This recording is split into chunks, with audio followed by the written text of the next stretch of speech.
गोस्वामी और आप देख रहे हैं मेरे साथ एक बार फिर दोस्तों पूछता है Bharat.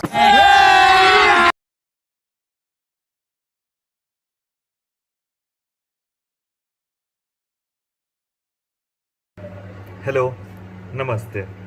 Today we're going to talk about corporatization, new media, and evolving funding models.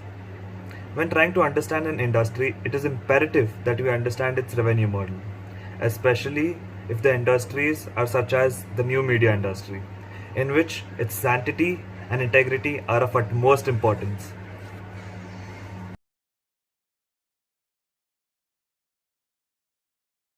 Now we're going to talk about how the media is funded and how it affects its credibility and sanctity, and also how this affects the businesses and industries in the society.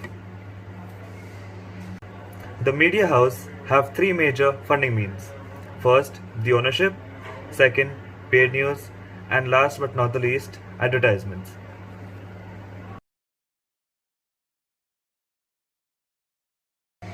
Now, let's talk in depth about how these media houses are funded. Come to the first one, the ownership.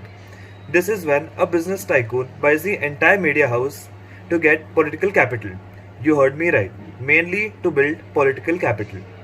This is when he or she builds connections with celebrity as well as politicians.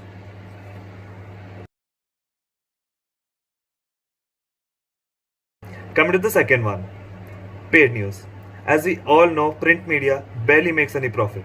A newspaper is produced at rupees 16 per newspaper but is sold at only rupees 2.5 to its consumer. The rest is covered by paid news and advertisers. Paid news helps these big institutions and corporate houses to make their own headline. They know how to influence the media. Also, if there is a topic in the market which is inconvenient to them, they know how to divert it from the topic.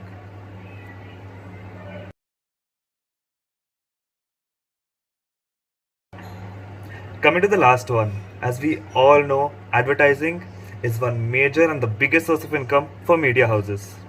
When brands and companies want to promote their product, they come to these media houses, whether it be the news channels or newspapers. They have to pay tons of money to get their product promoted.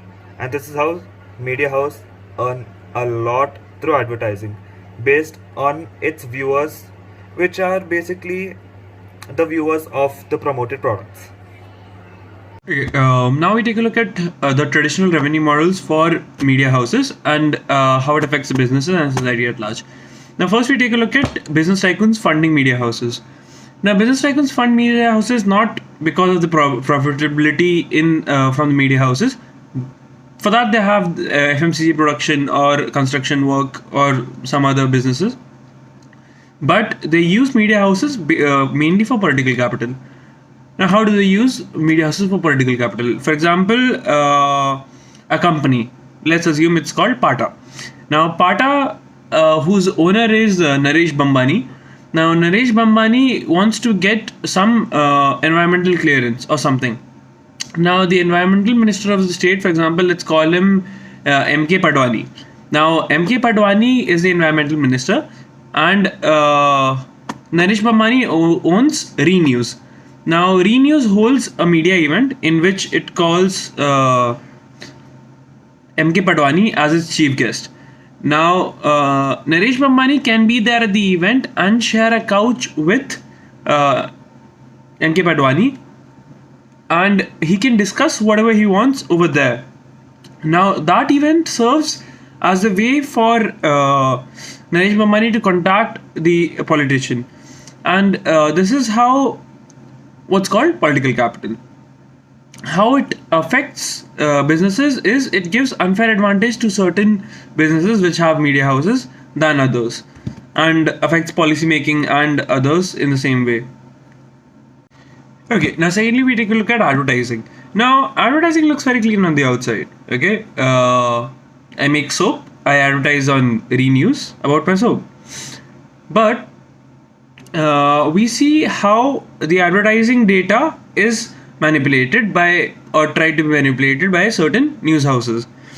And for this, I would like to mention the case of Republic TV and last year. Now, what Republic TV was alleged of doing was, so we know what TRPs are. We have heard of TRPs.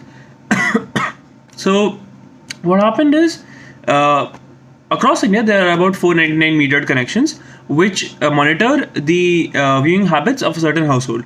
It knows the demographic of that particular household, what profession one has, what age group they have, their gender, etc. And it monitors their viewing activity. For example, how much time they view news for, or cartoon or movies, other things. And it then compiles that data and forms a larger image. That data then goes to advertising agencies which rely on this data and suggest their clients to advertise on a certain channel depending on that data. Now, the organization that does this work is called BARC, Broadcast Audience Research Council of India, which provides this data. What Republic was alleged of doing was that it contacted the people on whose houses the metered connection was there. They got to know this from the people who put the metered connection, or some of the local people who know that, oh, there is a metered connection, and then gave them gifts such as a 65-inch TV. They'll tell that you can watch whatever you want on this big TV, but on the TV on which the network metered connection is there, please watch this news channel the entire day, or something else.